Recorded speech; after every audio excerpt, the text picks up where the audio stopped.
Ir man atrodo, kad yra labai svarbu, kad šie prisiminimai yra išleisti, nes mes labai mažai turime moterų partizanių prisiminimų.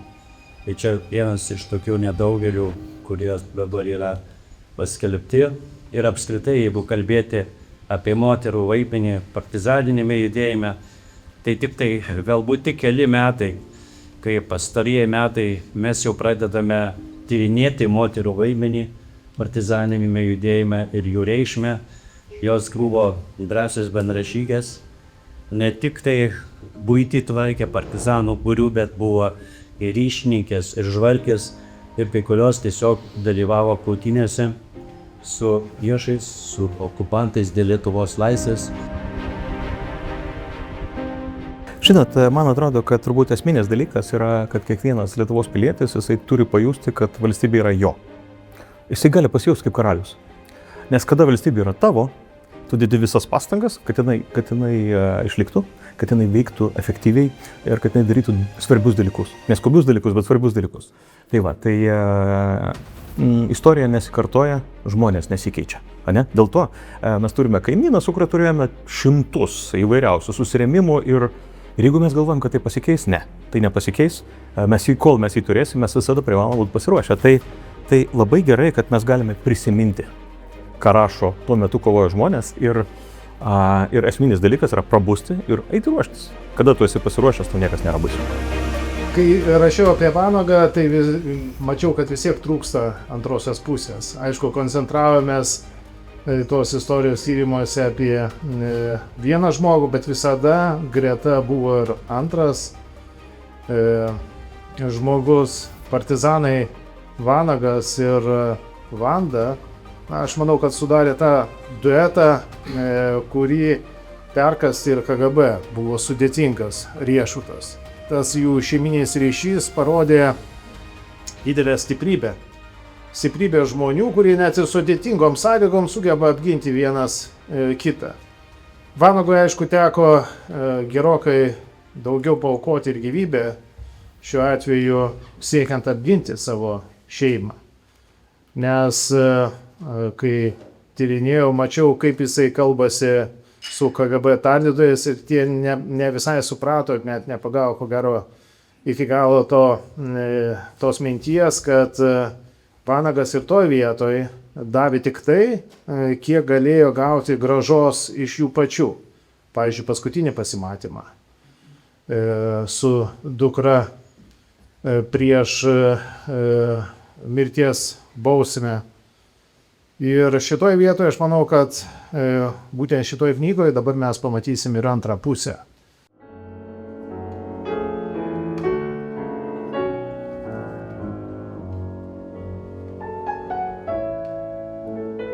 Šiais laikais mes turime ruoštis sunkiems laikams. Ir sunkiems laikams geriausia ruoštis susipažįstant su savo pačios tautos praeitimi. Kaip tie žmonės kovojo, kodėl jie kovojo, ką jie pasiekė. Ir kaip tos idėjos po daug metų davė mums laisvę ir nepriklausomybę. Nes kiekviena kova yra verta ir kiekviena auka turi prasmę. Bet tam reikia būti pasiruošus. Taip kaip 40 metais mus netikėtai užgriuvo sovietų kariuomenės invazija, mums rodo, kad mes buvom nepasiruošę. Nebuvo laiku duotas ženklas, nebuvo laiku žmonės perspėti. Ir nors turėjom puikią kariuomenę, Šaulių sąjungą, buvo visi tarsi pasiruošę, bet pritrūko mažo dalyko. Žmonės nebuvo perspėti dėl to, kas vyksta. Todėl mes šiais laikais dabar, kalbėdami apie laisvės kovas, ne tik tai pagerbėm mūsų didvyrius, ne tik suteikėm tiem žmonėm, kurie daug padarė vardan Lietuvos tinkamą pagarbą, bet mes taip pat kalbam ir apie ateitį. Kad mes vėl galbūt turėsime ginti savo laisvę ir nepriklausomybę ir tai padarysim kaip įmanoma geriau. Tikiuosi, kad jos išgyvenimai, jos patirtis leis giliau pažvelgti apie moterų vaidmenį partizaniniam kare ir plačiai to žodžio prasme, nes atrodo, moteris tarsi vyrų šešėlyje yra. Tačiau jeigu atskleisime plačiau, pamatysime, kokios jos taip pat buvo svarbios. Partizaninės laisvės kovų laikotarpis buvo apmeluotas, apšmeižtas. kad tai buvo partizanų siekis laisvės, nepriklausomybės savo tėviniai, savo šaliai, tai buvo net neužsimenama. Kiekvieną knygą apie partizanų istoriją tarsi gryno oro gurkšnį geriu, bet tuo pačiu metu man buvo sunku skaityti ir ypač amžinatilsį jūsų mamos laiškus iš Sibiro, kai iš pradžių kokia situacija, kaip ten kas vyksta, po to jau žinia ateina, kad tėvelio nebėra, kad jis yra nužudytas.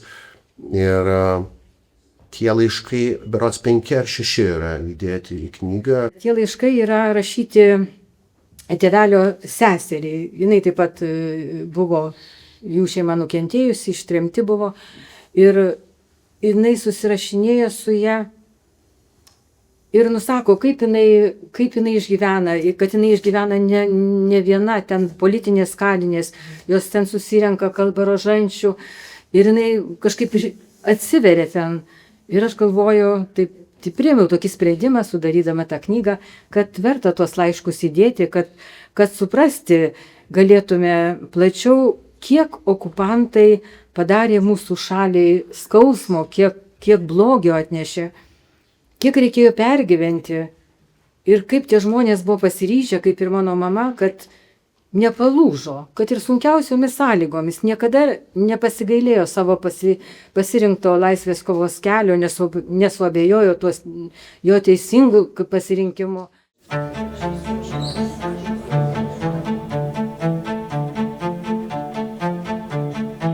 Labai džiugu, kad pastaruoju metu vis daugiau kalbama ir tokia, man atrodo, gera žinia mano universitete, Vytauto Didžiojo universitete, ypatingai šiame kontekste, kai yra knygos pristatomės, mes kalbam apie partizanės moteris ir aš iš savo senelių istorijų daug girdėjau apie moterų vaidmenį labai didelį ir labai stiprų, tai tikrai nebuvo tik stribų virėjos. Ką reikėtų daryti, kad kažkaip jauni žmonės atsibustų, aš matau tų ženklų, kai yra rinkimai, tikrai taip progresyviai išlenda studentyje su tokia gera mintimi, bet mes kalbam apie filosofijos dėstymą, apie filosofinę, apie gilų mąstymą, kad reikia pagaliau leisti studentam panerdinti juos į gilį, į brandžius tekstus ir tie brandus tekstai turėtų būti susiję su Lietuvos istorijomis ir pasakojimais ir tai, ką šiandien mes darome ir kalbame apie partizaninį judėjimą, ieškome gražių pavyzdžių ir galingų istorijų, kurios galėtų jauniems žmonėms, kurie jau atitrūkę, mūsų karta, kažkaip gražinti ir sakyti, va čia yra mūsų įžeminimas, va čia yra mūsų moralė ir ugdyti kritinį mąstymą. Tai yra svarbiausia, tai yra pasirinkti ne tai, kad aš kritikuoju, bet giliai pasinėręs į kažkokią savo šalies istoriją, į savo tapatybės klausimą, galiu atsirinkti su savo stipriu stuburu, kas yra tiesa, moralė ir vertybė Lietuvoje. Ir ką aš turiu dabar daryti Europoje, kuri nuėjo hedonizmą, kuri nori čia ir dabar kažkokio džiugesio ir grįžti į Kanto idėją. Gyvenimas yra užduotas, mes sprendžiame užduotis. Tu žinai, kai aš augau, be abejo, ką ir Auksutė sakė, kad buvo ir pavojinga kalbėti ir nekalbėjom, nebuvo žinių, kažkas nenorėjo kalbėti, kažkas norėjo nustumti tą istoriją į gilę užmarštį dėl to, kad jinai yra klaikiai skausminga, baisiai skausminga, nepakeliamai skausminga. Ir mums atrodė, kad galbūt tai jau buvo. Tai jau niekada nebegrįž ir užmirškim tą skausmą. Mūsų niekas nemokė dorotis su traumomis, mūsų niekas nemokė dorotis su kartų traumomis ir panašiais dalykais. Mes viską šlavėme po kilimu, mes viską kišome giliai savyje. Tai jau buvo, užmirškime, nekalbėkime, kai nekalbėsime, kažkaip lyg ir lengviau bus tai išgyventi, tai pakelti. Kita vertus, jaunoji karta, kuomet jau prasidėjo atgimimas, prasidėjo kalbos apie partizanus, apie laisvės kovotojus, jaunoji karta dauguma jų priėmė tai, čia ne mano, čia yra mano senelių, geriausiu atveju mano tėvų. Kas yra mano seneliai? Mano seneliai yra seni žmonės, jie kartojo, jie pradėjo pasakoti apie Sibirą. Pradžioje buvo tai įdomu, paskui jau tas, trupučiuką nusibodo ir tai tapo nebe mano. Aš noriu tarsi nuo to atsiriboti, nes aš jau kitoks. Aš gimiau greičiausiai nepriklausomoje laisvoje Lietuvoje. Aš joje augau ir panašus dalykai. Ir tas, ta takoskyra, kad čia yra ne mano, jinai per daug įsišaknyjo. Ir dabar ką mes darom? Mes darom Sizifo darbą, grąžindami tą supratimą, kad jeigu aš šiandien tokia, už durų mes kalbame šitoj patalpoje, už durų stovi mano 24 metų dukra. Ir aš žinau, kad jinai iš dalies šiandien yra tokia, todėl kad aš esu tokia, todėl kad mano mama buvo tokia, todėl kad mano seneliai buvo ištremti. Ir kad ir kur aš bekiščiau giliai, tai yra mano esybė, tai yra mano savastis, tai yra mano identitetas, tai yra mano tapatybė.